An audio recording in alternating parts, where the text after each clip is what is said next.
चितरंजन जी, मोदी खुद कह चुके हैं कि आरक्षण खत्म नहीं होने दूंगा जब तक जान है, जब तक जिंदगी है।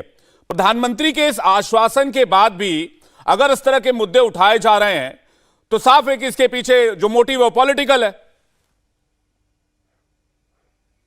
देखिए विवेक जी, प्रधानमंत्री जी क्या बोलते हैं, उनकी विश्वसनीयता कितनी है, यह जो सो करने की बात नहीं है। आप पिछले उनके जितने भी बयान आप देखिएगा, जो बातें उन्होंने कही है ठीक उसके उल्टा उनका कदम रहा है। इसलिए कोई एक दो उदाहरण नहीं है, बहुत सारे ऐसे उदाहरण है, मैं उन पर नहीं जाना चाहता हूं। लेकिन स्पष्ट रूप से आरएसएस का जो मूल सिद्धांत है, आरएसएस के नेता और भाजपा के भी नेता लगातार बोलते रहे हैं कि आरक्षण की समीक्षा होनी चाहिए। इसका बोलने का मतलब क्या था? आरएसएस का जो सबसे जो उनका मूल ग्रंथ है, जिसके आधार पर उनका आइडियोलॉजी है, बंच ऑफ थॉट, उसमें उन्होंने सीधे कहा है कि साहब जो है सो आरक्षण समाप्त होनी चाहिए।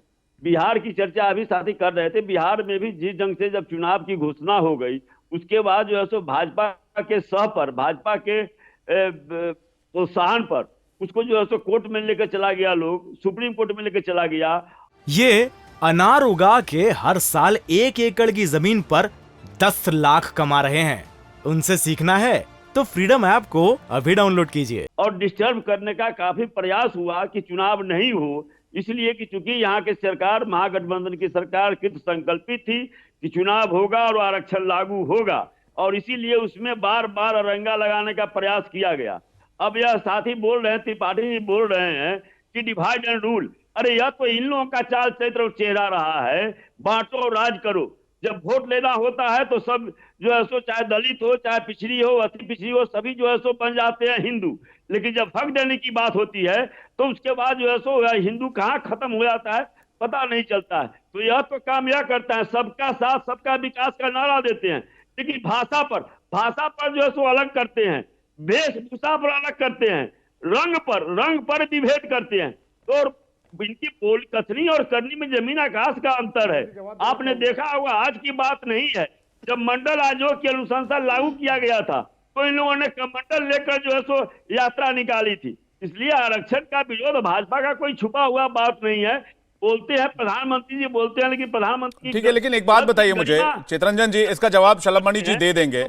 मैं जो सवाल हर प्रवक्ता से यहाँ पूछ रहा हूँ, शलभ जी आपके सवालों का बेहतर जवाब देंगे, लेकिन मैं जो पूछ रहा हूं वो ये पूछ रहा हूं कि निकाय चुनाव में आरक्षण को खत्म करने का फैसला बीजेपी का तो नहीं था।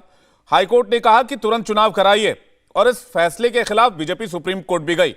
तो मैं ये कह रहा हूं, इसको पूरी आरक्षण व्यवस्था के साथ कैसे जोड़ सकते हैं? ये तो सरासर झूठ बोलना हुआ ना, ये गुमराह करने वाली बात हुई। मैं ये पूछ रहा हूं। नहीं विवेक जी, देखिए जो यह निकाय का चुनाव जो है, यह एक बहुत गवर्निंग बॉडी है, यह जो है सो लोकल स्थानीय प्रशासन है। तो जो आरक्षण की व्यवस्था जो संविधान में किया गया है उसका मूल यही है। अब सामाजिक स्तर पर उसको जो है सो उन्नयन के लिए, उनके जो है सो समाज में एक रूपता लाने के लिए आरक्षण की व्यवस्था किए हैं। तो आप तो यहीं से शुरुआत कर रहे हैं उनके हक को छीनने का। तो यह तो शुरुआत होगी, इसके बाद में फिर नौकरी में हर जगह आप। ठीक है, मैं शलभ जी से इसका जवाब ले लेता हूं। ठीक है, आप कह रहे हैं कि शुरुआत हो गई है इसको छीनने का, और ये मुझे लगता है कि 24 की चिंता ज्यादा है विपक्ष के नेताओं को, इसलिए इस तरह के आरोप लगाए जा रहे हैं। बाकी शलभ जी जवाब देंगे। शलभ जी ये कह रहे हैं शुरुआत हो गई है, अभी ओबीसी का छीना, फिर दलितों का छीनेंगे, फिर बाकी कास्ट भी, एसटी एससी भी उसमें आएंगे, फिर अलग अलग ट्राइब और कास्ट उसमें आएंगे। नहीं देखिए विवेक जी, चितरंजन जी कितनी सफाई से झूठ बोल रहे हैं।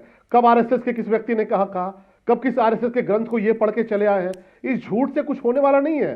अगर आप देखेंगे ईमानदारी से तो बिहार को भी फटकार लगी थी, महाराष्ट्र को भी फटकार लगी थी, मध्य प्रदेश और उत्तर प्रदेश सरकार में भी वही निकल आया। और जिस रैपिड सर्वे के आधार पर चुनाव की घोषणा की गई थी, वो रैपिड सर्वे समाजवादी पार्टी की सरकार में भी उत्तर प्रदेश में हुआ था, बहुजन समाज पार्टी की भी सरकार में हुआ था।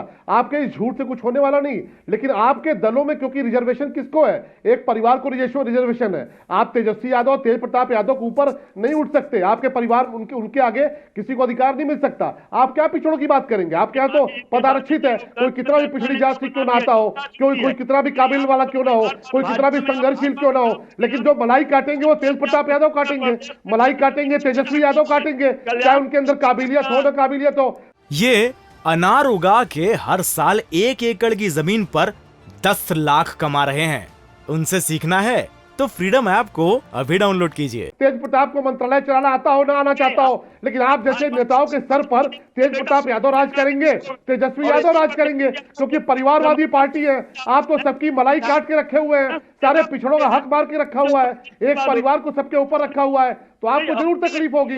लेकिन यहाँ पे योगी आदित्यनाथ जी की सरकार एकदम संकल्पित है, मोदी जी संकल्पित है, और इसीलिए आपको तड़फड़ाहट हो रही है। आपकी घबराहट का कारण क्या है कि द्रौपदी मुर्मू जैसी बहन आज इस देश की राष्ट्रपति है, जो जनजाति समाज से आती है।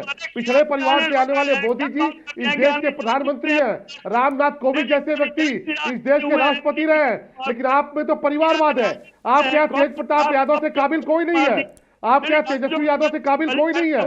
आप क्या बैठ के ज्ञान देंगे? सारी पिछड़ी जातियों का अधिकार मार लिया, सारी पिछड़ी जातियों का अधिकार मार के एक परिवार के अंदर रख लिया, चाहे वो मीसा यादव हो, चाहे वो तेजस्वी यादव हो, चाहे वो तेज प्रताप यादव हो, लालू यादव हो, राबड़ी यादव हो। मतलब शलभमणि जी, आप कह रहे हैं कि जो परिवार के विकास, जो सिर्फ परिवार के विकास की सोचता है, वो देश के और दलितों के विकास की बात कैसे करेगा? इंडिया टीवी हर वक्त हर जगह डाउनलोड करने के लिए सर्च करें India TV news Google play store या ऐप स्टोर पर।